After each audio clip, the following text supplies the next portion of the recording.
하나님 말씀 골로새서 1장 11절 말씀 우리 한 절만 우리 합독하도록 하겠습니다.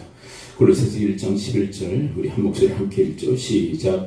그의 영광의 힘을 따라 모든 능력으로 능하게 하시며 기쁨으로 모든 견딘과 우리 참음에 이르게 하시고. 아멘. 오늘은 영적인 파워, 영권에 대한 말씀을 함께 듣도록 하겠습니다. 구절에서는 영감에 대한 말씀을 들었었죠. 지혜와 총명이 임해서 하나님 뜻을 알게 해달라고 하는 기도를 주께 드리게 되어지죠. 그것은 영감, 영적인 감동, 그렇게 이야기합니다. 오늘 본문 1장 11절에서는 영광의 힘을 따라 모든 능력으로 능하게 하시며, 이것은 영적인 파워, 영권의 임함에 대한 간구를 드리고 있는 것이죠. 우리에게는 힘이 필요합니다. 근데 오늘 본문은 특별히 영적인 힘이 우리 가운데 임할 것을 기도하고 있는 것이죠. 우리가 힘이 있어서 이곳까지 오게 된 거죠. 다리에 힘이 있어서, 몸에 힘이 있어서 우리가 움직이고 활동이 가능했던 것입니다. 만일 힘이 없게 되면 전혀 우리는 움직일 수가 없는 거죠. 우리가 지금 휴대하고 다니는 휴대폰, 이 모바일 폰도 사실은 힘이 있어서 기능을 다하는 거죠. 근데 방전이 되게 되면 아무런 기능도 발휘할 수 없게 됩니다. 그래서 저녁이 되면 이제 충전 코드에 꽂아서 충전하는 시간들을 갖죠. 그런데 만일 깜빡해서 충전을 하지 않으면 전혀 힘이 없어서 기능을 발휘하지 못하는 경우들을 우리는 종종 맞이하게 되어집니다. 그렇게 우리에게 힘이 필요한 거죠. 힘이 없으면 무기력한 인생을 살아갈 수밖에 없습니다. 그래서 사도 바울은 골로새 교회 성도들을 위해서 이런 영적인 파워가 임하도록 기도하고 있는 것입니다. 이 힘이 있다라는 것을 성경은 유력하다 이렇게 얘기합니다. 한문을 써서 있을류, 또 힘력을 써서 유력한 사람, 그렇게 이야기를 하죠. 하나님께서 기뻐하시는 그런 유력한 주님의 인물들이 되어지시기를 축원을 드립니다. 이 성경 이 유력한 자로 특별히 주목받는 인물이 전 보아스였다고 생각해요. 보아스, 모압 여인 루스를 도왔던, 그리고 그의 시모 나오미를 도왔던 유력한 자 보아스. 근데 그 보아스보다 좀 더 가까운 그런 친척, 유력한 자가 한 사람이 더 있었다고 이야기를 해요. 근데 그 사람은 이름도 거론되어지지 않고 있습니다. 근데 왜 그러냐면 그 유력한 힘으로 그냥 자기만을 위해 살다가 그냥 인생을 끝내버렸기 때문에 그래요. 그래서 성경은 그 사람에게 주목하지 않아요. 그런데 보아스에게 왜 주목하느냐 하면 그 유력한 힘으로 룻을 돕고 나오미를 도왔기 때문에 하나님은 그를 주목하고 있는 거죠. 그런데 그의 삶의 형태를 보게 되면 단순히 나오미만 그리고 룻만 도왔던 것 같지가 않아요. 많은 사람들을 도왔던. 여러분, 하나님께서 우리에게 유력한 힘을 주기로 하십니다. 그 힘 가지고 자기만을 위해서 살다가 가면 하나님은 주목하시지 않아요. 그런데 그 유력한 힘으로 여러분들이 다른 사람을 돕는, 그리고 다른 사람들을 케어하는 일에 사용하는 이 시대의 보아스 같은 인물들이 되시기를 축원을 드립니다. 아멘. 자, 그런데 이 본문 이 1장 11절에서 이 영적인 파워를 구하는 목적이 기록되어 있습니다. 도대체 이 영적인 힘을 왜 구하는 걸까요? 이 영권을 왜 구하는 것일까요? 골로새서 1장 11절 후반의 초점을 맞춰서 다시 한번 읽어볼까요? 1장 11절 시작. 그의 영광의 힘을 따라 모든 능력으로 능하게 하시며 기쁨으로 모든 견딘과 오래 참음에 이르게 하시고.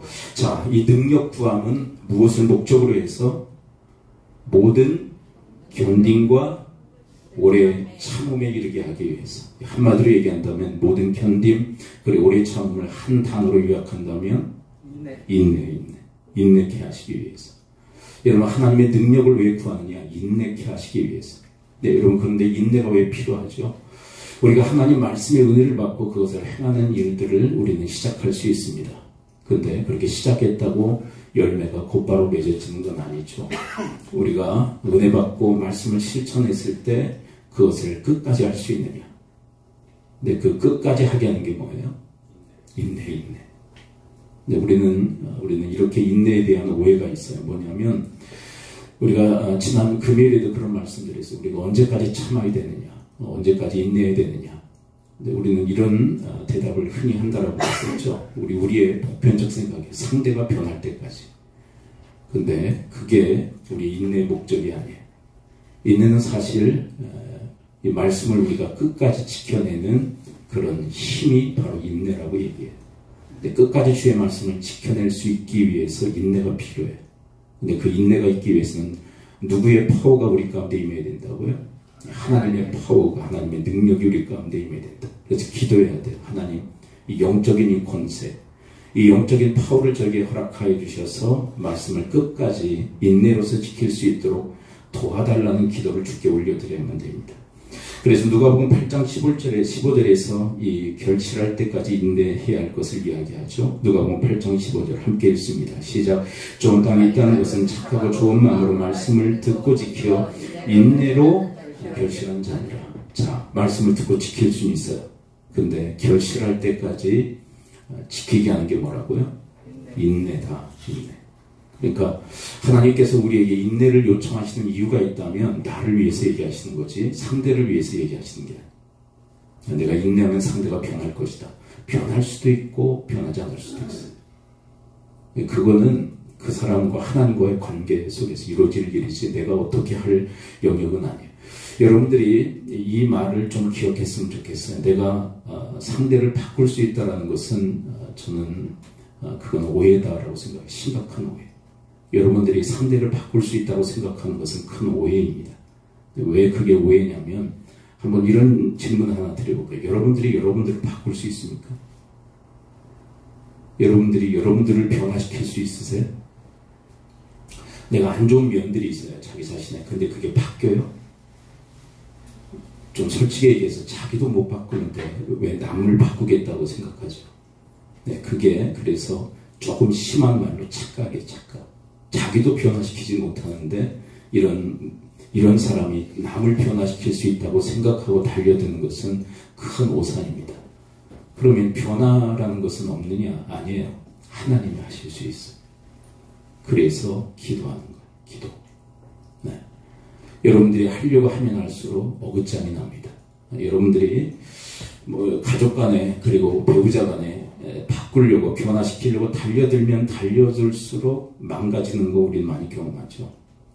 아니, 목사님, 그래 제가 달려들었더니 막 야단치고 혼을 내고 그랬더니 바뀌던데요. 바뀌는 척하는 거예요. 잔소리 안 들으려고. 그렇다면 희망이 없느냐? 아까도 말씀드렸죠. 하나님께 희망이 있어요. 하나님이 나도 변화시킬 수 있고 너도 변화시킬 수 있어요. 그래서 사도 바울은 골로새 성도들을 위해서 뭐 하고 있다? 기도하고 있는 거예요. 기도. 네. 하나님만이 변화의 주역이 되실 수 있어요. 나는 나조차도 변화시킬 수가 없잖아요. 나도. 네. 못마땅한 나도 나를 어찌할 수 없어요. 근데 나도 누가 변화시킬 수 있다? 하나님이 변화시킬 수 있다. 그래서 뭐 해야 돼요? 기도해야 돼요. 기도. 절망하지 말고. 네. 희망의 끈을 끊지 말고 하나님께 소망을 두고 기도할 수 있겠는가? 그게 신앙이다. 그렇게 이야기하고 있는 거예요. 여러분 말씀을 듣고 지키는데 왜 인내가 필요할까요? 몇 가지 유혹들 그리고 시련이 있기 때문에 그래요. 이 8장 15절 전에 13절이 먼저 기록되어 있죠. 이 13절은 화유 같은 인생 밭에 대한 이야기입니다. 근데 말씀을 듣고 지키는데 어떤 문제가 발생하죠? 누가복음 8장 13절 함께 읽습니다. 시작. 바위에 있다는 것은 말씀을 들을 때 기쁨으로 받으나 뿌리가 없어 잠깐 믿다가 시련을 당할 때에 배반한 자예요. 자, 말씀을 들을 때 기쁨으로 받으니까 이 사람이 말씀 지킬까요? 안 지킬까요? 지킨단 말이에요. 기쁨으로 받았기 때문에 지켜요. 은혜 받았어요. 그래 지켜요. 그러다가 뭐가 와요? 시련이 오면 배반한다는 것은 중단한다는 거예요. 끝까지 한다는 얘기예요. 중단하는 케이스. 그래서 뭐가 필요하다? 인내로서 시련을 이겨낼 수 있겠는 것. 근데 우리 많은 믿음의 케이스들은 뭐냐면 시련이 있으면 금세 중단하는 케이스들이 너무나 많아요. 이게 무슨 얘기냐면 말씀을 끝까지 지키는 거 힘들단 말이에요. 뭐 다른 뭐 방해 세력 뭐 그런 거 다 뒤로 하고 그 말씀을 끝까지 지켜내는 거. 그게 힘들어요. 그게 시련이에요. 말씀을 끝까지 지켜내는 그 자체가 힘들고 어려운 거예요. 그럼에도 불구하고 그것을 돌파해낼 수 있는 힘이 있는가? 그게 인내력이다라고 얘기하는 거예요. 그리고 8장 14절에 있는 어떤 경우의 수를 이야기합니까? 이것은 시련과는 조금 다른 성격의 장애물이 있다라고 얘기해요. 자, 누가복음 8장 14절 마저 읽어봅니다. 시작. 가시떨기에 떨어졌다는 것은 말씀을 들은 자이나 지내는 중 이 생의 염려와 재물과 향락의 기운이 막혀 온전히 결실하지 못하는 자요. 자, 이 사람도 말씀을 처음에 받아서 지킬까요? 안 지킬까요? 말씀을 뭐라고 되어 있어요? 들은 자다라고 얘기해요. 그렇다면 호감이 있다는 거죠. 말씀이 돼. 호의적인 태도. 그 말씀을 지켜요. 근데 뭐가 있어요? 이 생의 염려와 재물과 향락의 기운이 막혀. 이것은 한마디로 얘기해서 세상의 유혹이에요. 세상의 유혹. 네. 그 말씀대로 살 건가 아니면 세상의 유혹을 따를 건가. 이 두 가지 갈림길에 섰을 때 어디로 홀랑? 세상 유혹에 그냥 홀랑 넘어가는 케이스. 이 세상의 유혹이 있어도 그것을 돌파하고 끝까지 지킬 수 있는 힘보다 인내다. 인내. 인내가 있어야 돼. 우리 신앙인들의 많은 경우 왜 열매가 없는가, 왜 결실이 없는가? 말씀을 지키다가 왜 시련과 그리고 이런 유혹이 왔을 때 왜 중단한 케이스들이 왜 이렇게 빈번하게 일어나는가? 인내가 없기 때문이다. 근데 그 인내도, 자, 그 인내가 뭘 통해서 우리에게 주어진다고요? 하나님의 영적인 파워가 우리에게 임할 때. 그럼 우리 이렇게 생각할 수 있겠죠. 그러면 하나님 책임이네요. 하나님이 영적인 파워를 안 주셔서 제가 인내하지 못하는 거 아닌가요? 근데 여러분들의 책임도 있다는 거 기억하셔야 돼요. 뭐에 대한 책임? 기도 안 했잖아요. 기도 안 했죠. 근데 하나님은 누구에게 주셔요? 기도하는 자에게 주시잖아요. 하나님, 저에게 인내심이 부족합니다. 제가 말씀을 들을 때는 잠시 잠깐 지키는데 조금 있다가 보면은 그냥 원위치입니다. 인내심이 없습니다. 하나님, 저에게 인내력을 좀 주세요. 하나님, 저에게 영적인 파워를 공급해 주셔서 끝까지 지켜낼 수 있게 해달라고 하는 기도가 없단 말이에요. 내 인생 속. 네. 여러분과 저희 인생 속에 이런 사도 바울의 이 기도, 영적인 파워를 구해 하나님의 말씀을 끝까지 지켜낼 수 있는 그런 영성이 있을 수 있게 되기를 축원을 드립니다. 자, 그렇다면 이제 11절을 이어서 12절에서는 어떤 기도를 주님 앞에 올릴까요? 12절에서 또 기도하고 있죠. 고린도서 1장 12절 함께 읽어봐요. 시작. 우리로 하여금 빛 가운데서 성도의 기업의 부분을 얻기에 합당하게 하신 아버지께 감사하시기를 원하노라. 자, 두 번째 기도의 테마는 뭘까요? 12절에서 이 골로새 교회를 위해서 기도하는 두 번째 테마. 감사하게 해주세요. 감사하게 해주세요. 감사하는 성도들이 되게 해주세요. 여러분들 이 기도의 제목과 같이 감사하는 성도들이 되실 수 있게 되기를 축복합니다. 감사할 수 있게 된다. 이 감사의 신앙이 깃들도록 사도 바울은 기도하고 있어요. 여러분 자신을 위해서, 또 교도를 위해서, 또한 내가 알고 있는 믿음의 식구들을 위해서 이 기도가 드려질 수 있게 되기를 축복합니다. 감사하는 신앙. 감사하는 신앙. 근데 무엇에 대한 감사를 주께 드리라고 얘기하고 있어요? 무엇에 대한 감사. 자, 12절을 한번 다시 읽어봐요.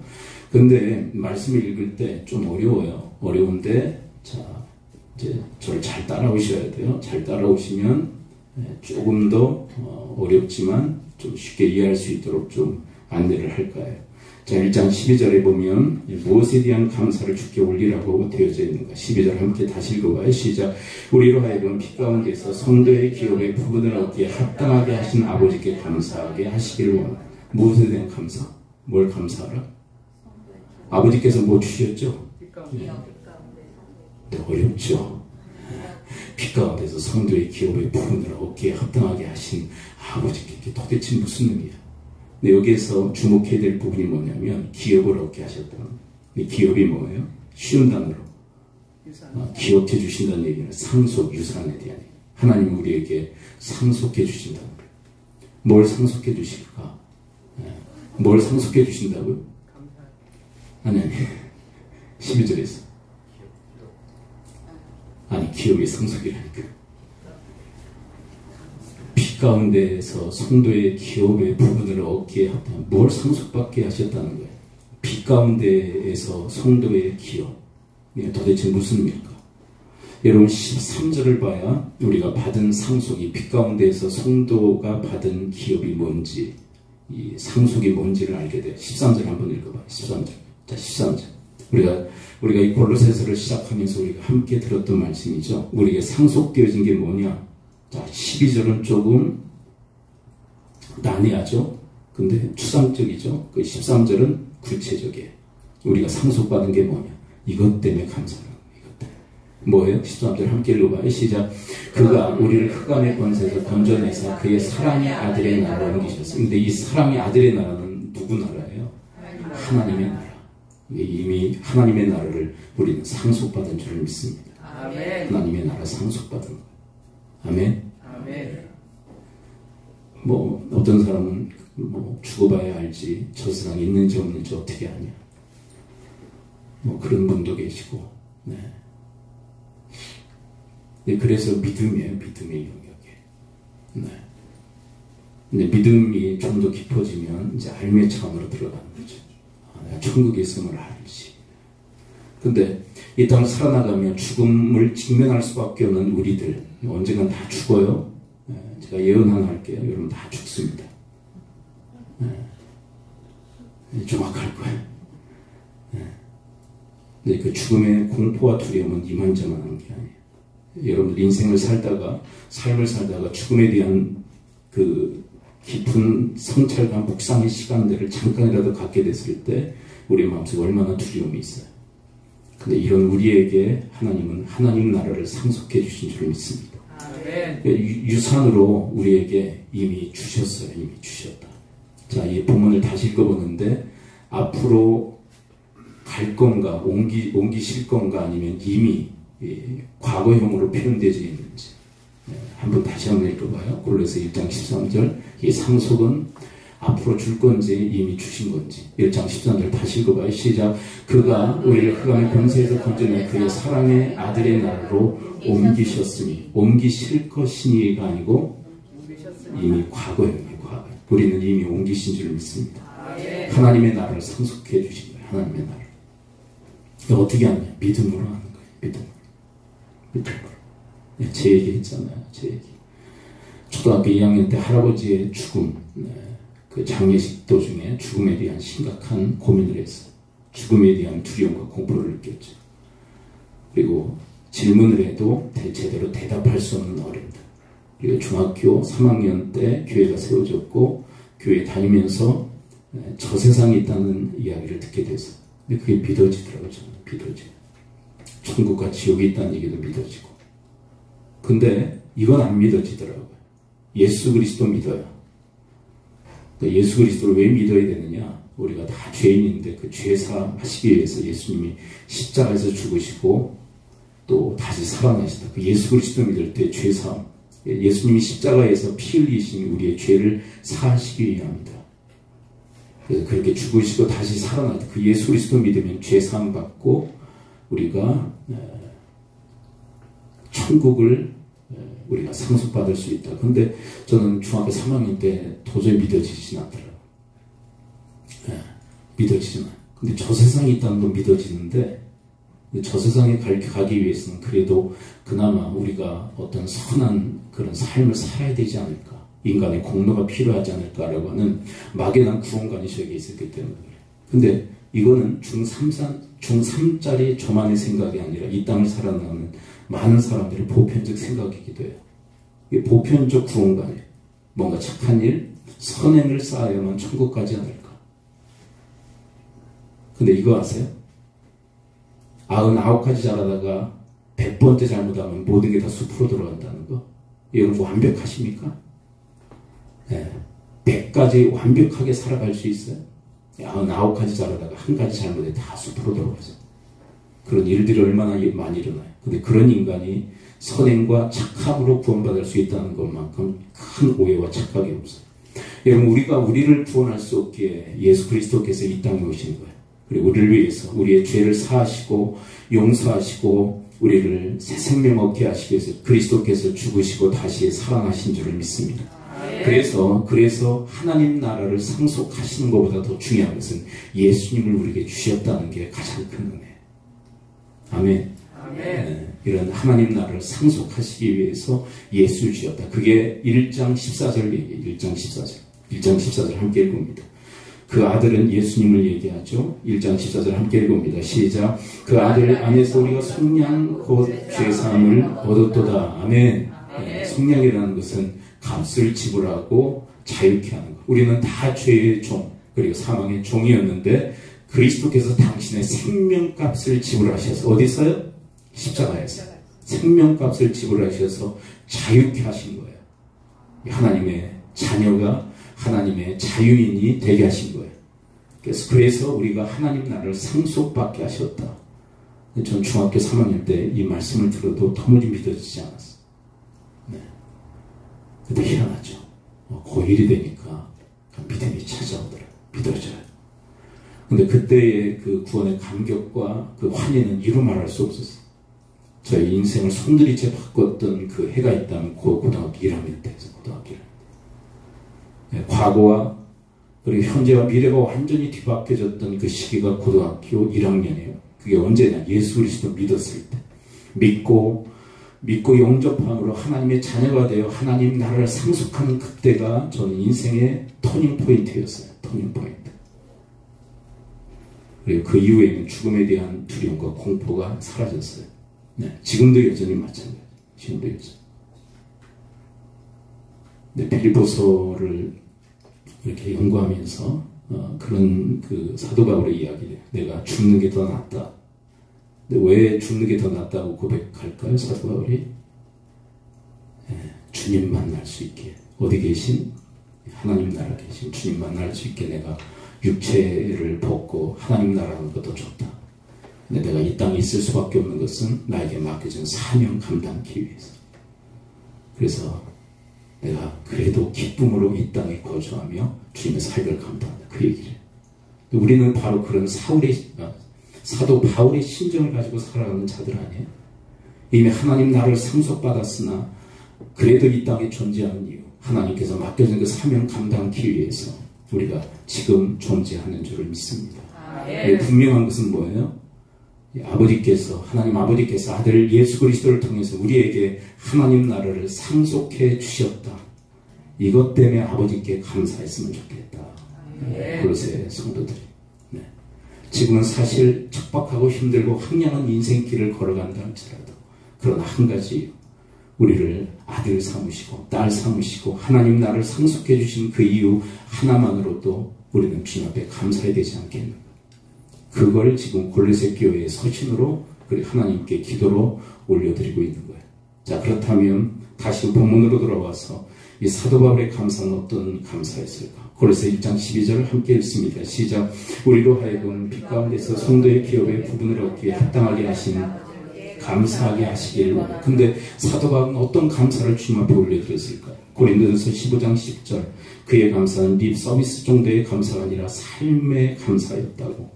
고린도전서 15장 10절 함께 읽어봅니다. 시작. 그러나 내가 나된 것은 하나님의 은혜로 된 것이니 내게 주신 그의 은혜가 헛되지 아니하니 내가 모든 사도보다 더 많이 수고하였으나 내가 한 것이 아니요 오직 나와 함께 하신 하나님의 은혜를. 하나님 은혜에 감사해서 내가 그 어떤 사도보다 더 많은 수고를 했습니다.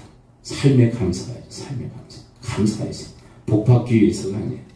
여러분, 우리의 신앙의 모티브, 동기부여 중에 하나가 뭐냐면 복받기 위해서 일을 합시다. 그게 기복신앙이죠. 그런데 하나님의 은혜에 감사해서 일을 합시다. 이게 합당한 거예요. 복받기 위해서 합시다. 이거는 기복신앙 잘못된 거고요. 우리가 하나님의 은혜 받았기에 감사해서 일을 합시다. 이게 합당한 거예요. 사도 바울이 제대로 된 신앙을 가르치고 있는 거예요. 복받기 위해서 신앙생활하는 게 그러니까 복이 주어지는 건 맞아요. 근데 복받기 위해서 하는 건 아니에요. 여러분, 이미 우리는 받은 존재들인 줄 믿습니다. 하나님 나라 천국을 우리가 복을 받았고 예수 그리스도를 복으로 받았잖아요. 그렇죠? 그리고 그렇게 복 받은 거 감사해서 살았더니 또 복을 주셔요. 그게 우리의 신앙 스토리인데 근데 복이 목적은 아니란 말이에요. 그 뭐가 목적이냐? 하나님의 은혜가 목적이에요. 은혜 받았으니 감사해서 이런 사도 바울과 같은 이런 감사의 삶을 살아갈 수 있게 되기를 축원을 드립니다. 우리 시대에 비극이 있다면 감사가 립 서비스 정도로만 머물러 있다는 거예요. 그냥 감사해요. 감사해요. 그래 끝내. 네. 그래서 어떤 분이 그러더라고요. 천국 가는 가운데 입술만 갈 거래.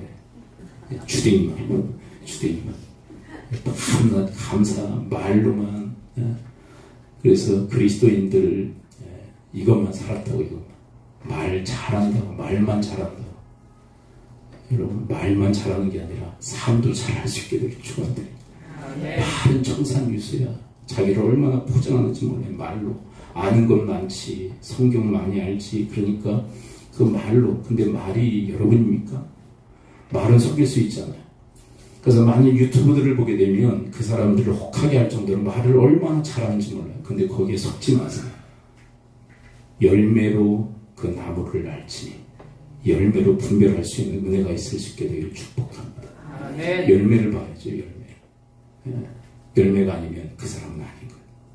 말은 잎사귀와 같다. 잎사귀. 자기를 무성하게 만들 수 있죠. 제가 어느 날 문득 저 자신에 대해서 생각해 보니까 좀 젊은 시절에는 참 말이 많았어요. 제 치장하는 말. 좀 이렇게 과하게 이야기하는 그런 스타일이 있어서 저에게. 근데 요즘은 최대한으로 절제하려고 좀 해요. 절제하려고. 왜냐하면 말이 제가 아니기 때문에. 저를 증명할 수 있는 것은 열매. 삶으로 열매가 있을 때 그것은 저를 증명하는 중요한 그런 케이스가 될 수 있는 거예요. 말이요? 청산유수처럼 얘기할 수 있죠. 속으면 안 돼. 근데 속지 않으신 분이 누구예요? 하나님 속지 않아요. 하나님은 늘 말할 때도 하나님 앞에서 얘기하듯 하실 수 있게 되기를 축원을 드립니다. 사람에게 얘기하려니까 청산유수야. 말을 막 근사하게. 근데 자꾸 거기에 나 자신도 세뇌되면 내가 그런 줄 알아. 나도 말한 내가 난 줄 알아. 착각인 거예요. 립 서비스의 삶이 아니라 사도 바울처럼 수고에, 그 어떤 사도보다 더 많은 수고에 감사의 삶을 살아갈 수 있게 되기를 축복합니다. 그래서 사도 바울이 중점적으로 한 일이 있어요. 이 수고가 어떤 수고냐? 오늘 본문에 나와 있어요. 1장 28절. 1장 28절에 보면 사도 바울의 수고, 그 기가 막힌 수고가 이 본문에 기록되어 있어요. 뭘 위한 수고를 했는가? 다른 거 다 차치하고 다 가지치기 하고 핵심, 이걸 위해서 내가 수고했다. 이 골로새서 보낸 이유도 이것 때문에 그래요. 골로새 1장 28절. 이것을 위한 수고. 함께 읽어볼까요? 시작. 우리가 그를 전파하여 각 사람을 구원하고 모든 지혜로 각 사람을 가르치면 각 사람을 그리스도 안에서 완전한 자로 세우려 하느니. 사도 바울의 사역 핵심 포인트는 뭐예요? 그리스도를 전하고 가르치고, 그래서 어떤 사람으로 세워요? 그리스도의 완전한 자. 이건 뭐냐면 제자 삼기 위해 내가 고군분투했다. 무슨 얘기냐면 사도 바울은 감사하는 삶을 사는데 자기의 뜻대로 감사한 게 아니라 하나님의 뜻대로, 주님의 뜻대로 감사하는 삶을 살았다는 거예요. 여러분 임의로 하지 마시고 하나님의 뜻을 분별하여 그 뜻을 행함으로 감사할 수 있게 되기를 축원합니다. 상대가 뭘 원하는지를 캐치해서 그걸 이루어드림으로 감사하는 삶을 산 거예요. 어떤 마을에 효자로 소문난 가정이 있었고요. 또 불효자로 소문난 가정이 있었다고 그래요. 그래서 이 불효자 부모가 이 불효자한테 거기 가서 좀 배워라. 그래서 보냈는데 가서 보니까요. 이런 형국이에요. 엄마가 일하고 온 그 아들 그 발을 또 이렇게 닦아주는 거예요. 근데 기가 막힌 거예요. 불효자가. 아니 저런 불효 막심한 놈을 어떻게 효자라고 할 수 있는가. 응? 그래서 막 따졌답니다. 야야, 네가 효자로 소문났는데 엄마한테 그렇게 성별 받으면 네가 어떻게 효자로 소문이 날 수 있냐. 말도 되지 않는 이런 일들이 어떻게 일어날 수 있어. 그러니까 그 아이가 하는 얘기, 그 효자로 소문난 아이가 하는 얘기 다 아시잖아요. 뭐라 그래요? 몰라요? 몰라요? 그럼 다음 주에 얘기할까요? 이 엄마가 원하는 일이기 때문에 그냥 해드리는 거라. 그러니까 효자의 늘 포인트는 뭐냐면 엄마가 뭘 원하시는가. 이건 이제 뭐 다르게 해석하지 마세요. 네. 다르게 해석하면 빈트가 안 맞아. 엄마가 원하시는 게 뭔지를 캐치해서 그렇게 맞춰드리는 아이였던 거예요. 효자. 그것도 그래요. 그것도 지금. 우리도 하나님의 아들, 딸들이 되어서 하나님 나라를 상속받았는데 아버지 뜻이 뭔지를 우리가 헤아려야 되지 않겠어요? 아버지의 최고의 뜻이 뭡니까? 마태복음 28장 19절 20절 함께 한번 읽어볼까요? 좀 건너뛰어서 28절 19절 함께 읽어봅니다. 시작. 그러므로 너희는 가서 모든 민족을 제자로 삼아 아버지 아들과 성령의 이름으로 세례를 베풀고 내가 너희에게 분부한 모든 것을 가르쳐 지키게 하라. 볼지어다 내가 세상 끝날까지 너희와 항상 함께 하시니라. 여러분 예수 그리스도께서 이 땅에 남기신 열매가 있다면 여러분 예수님께서 남기신 열매가 있다면 뭘까요? 제자. 그것도 몇 명? 11제자 남겨놓고 가신 거예요. 이 11제자에게 기독교의 운명이 결정되는 거죠. 맡겨진 거예요. 예수님의 열매는 11제자였어요. 그리고 그 11제자 19절에 보면 그 11제자에게 또 뭐라고 당부하신지 한번 다시 들어봐요. 19절 시작. 그러므로 너희는 가서 모든 민족을 제자로 삼아 아버지와 아들과 성령의 이름으로 너희도 제자를 삼아라. 그건 뭐냐면 제자라는 열매를 맺어라. 내가 너희들을 열매로 맺은 것처럼 너희들도 제자라는 열매를 맺어라. 여러분 최고의 열매는 제자인 줄 믿습니다. 왜냐하면 예수님께서 3년 반 동안 주력하시면서 감당하셨던 많은 사역들 중에 핵심 중에 핵심은 뭐냐면 제자상 사역이었고 11제자 남기고 가신 거예요. 그들이 열매. 너희들도 그 열매 맺어라. 그 얘기하시는 열매 맺어라. 여러분 우리는 어떤 특정한 인물들을 대상으로 해서 제자를 삼을 수도 있지만 여러분 본문에서 중요한 그 대상이 있는데 모든 민족이에요. 타 민족권 그리고 자기 민족 누구든지예요. 누구든지 사실 여러분들은 모든 사람들을 대상으로 해서 제자 삼는 사역을 지금 감당하고 있는 줄을 믿습니다. 이 사람에게 어떤 사람을 만나고 이 사람에게 예수가 전달되어져 예수를 믿는다면 이 사람을 제자로 세워야 되는 사명이 나에게 주어졌단 말이에요. 여러분 사도 바울이 말씀을 전하고 그리고 가르치고 그래서 그리스도의 완전한 제자로 세우기 위해서 고군분투하는 감사의 삶을 살았듯이 여러분과 저도 그런 삶을 살아갈 수 있게 되기를 축복합니다. 그런데 열매에 관련해서 중요한 말씀을 요한복음 15장 1절과 2절에서 우리에게 들려주시죠. 이런 열매를 맺으면 뭐라고 얘기하실까? 1절 2절 함께 읽어요. 시작. 나는 포도나무에 내 아버지는 농부라 무릇 내게 붙어있는 맺지 않는 가지는 아버지께서 그것을 제거해 버리시고 무릇 열매를 맺는 가지는 더 열매를 맺게 하여 그것을 깨끗하게 하시니. 여러분 열매 맺으면 하나님이 더 열매 맺도록 깨끗하게 하신다는 건 뭐냐면 다른 번역서를 보게 되면 가꾸어 주신다. 돌봐주신다. 왜요? 더 열매 맺도록. 여러분 그런 주님 인정받는 주님의 사람들 되어지시기를 축원드립니다. 열매 맺어 더 깨끗하다. 근데 중요한 경고성 메시지 됐어요. 열매가 없다면. 여러분 이 마태복음이나 이 주님의 그 교훈을 적어놓은 그 복음서들을 보게 되면 아주 심각한 심판에 대한 이야기도 우리에게 들려주세요. 나무에 이미 도끼가 놓여있다. 뭐 하기 위해서? 찍어내기 위해서. 근데 어떤 나무가 찍힘을 받는다고요? 열매가 없어요. 열매가 없어요. 열매가 있으신가요? 열매가 있으신가요? 지금 가을 추수의 계절, 열매의 계절. 우리 인생도 가을이 올 거예요. 인생의 가을이 올 거예요. 인생의 가을. 그 가을에 주님께서 우리에게 열매를 찾으실 거예요. 열매 있니? 열매가 없다면 심각한 고민의 상황에 처해질 수밖에 없어요. 아, 주님, 제가 이 땅에서 출세도 하고 명예도 그리고 재물도 열매 아니잖아요. 우리 잘 알잖아요. 명예, 출세, 권세, 재물, 열매입니까? 아닌 거 너무 잘 알잖아요. 그건 다 힘이에요. 힘들. 어떤 파워들이에요. 근데 그 파워 가지고 뭐 있냐는 그 유력한 힘을 가지고 출세의 힘, 권력의 힘, 그리고 재물의 힘을 가지고 뭐 했냐는 거예요. 열매 맺었냐. 열매 맺었냐. 저는 금요일에 이 말씀을 이렇게 묵상하고 기도하면서 그런 생각을 우리 성도들 중에는 한 사람도 나고자가 없었으면 좋겠어요. 나고자라는 것은 열매 없는 채 주님 앞에 서지 않기를 바래요.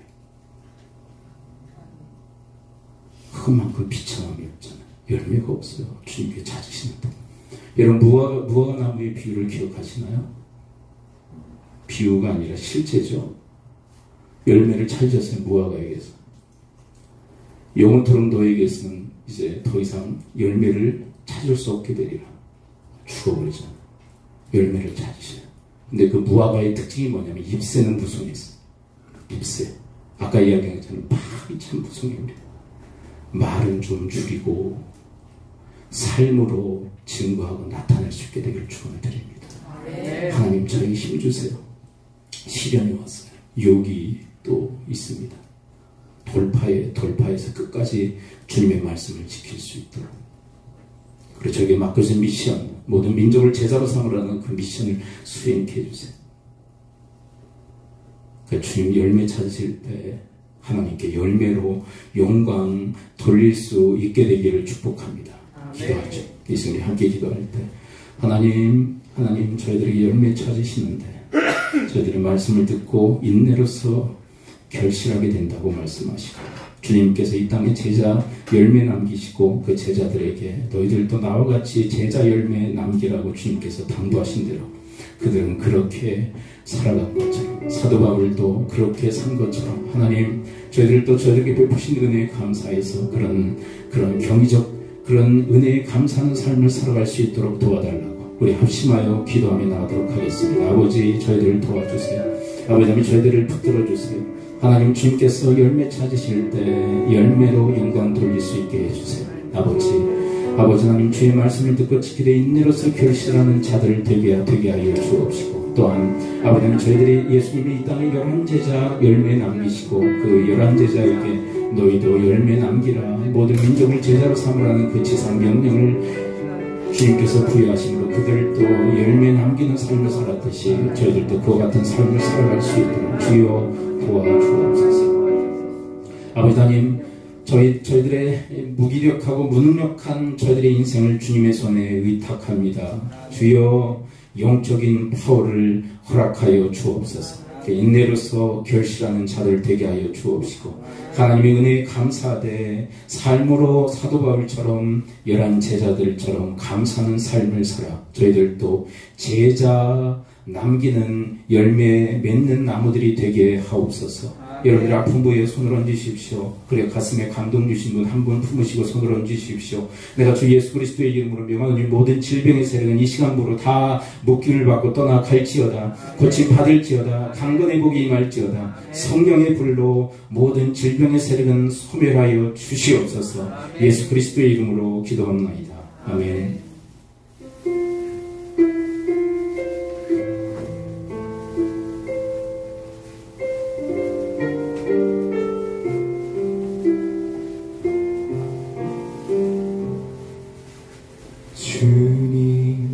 제 마음이 너무 둔해서 주님을 볼 수 없습니다.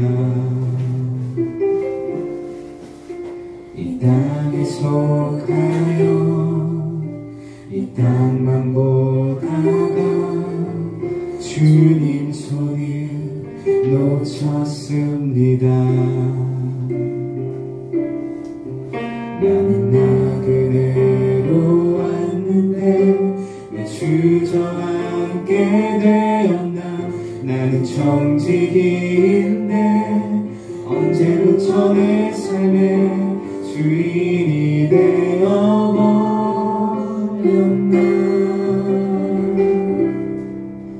믿음이 없이는 기쁘시게 못하나이. 고된 수고도 나 헛되뿐이라. 믿음이 없어서 무너진 삶의 모든 자리에 다시 주님을 기다립니다.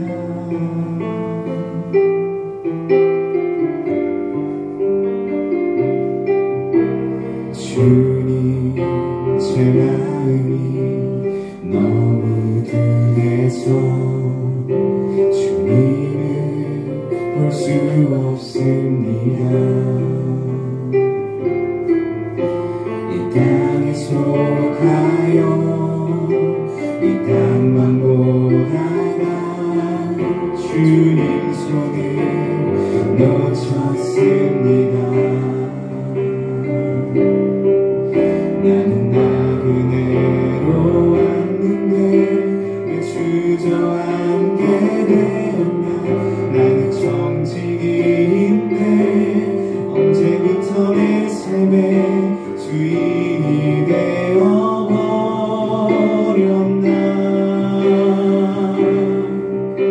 믿음이 없이 기쁘시게 못하니 고된 수고도 다 못될 뿐이라.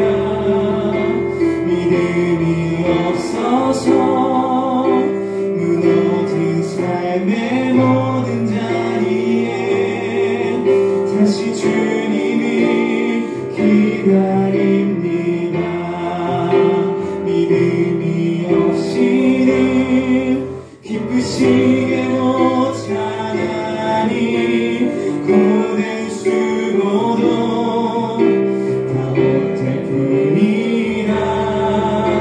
믿음이 없어서 무너진 삶의 모든 자리에 다시 주님을 기다립니다. 다시 주님을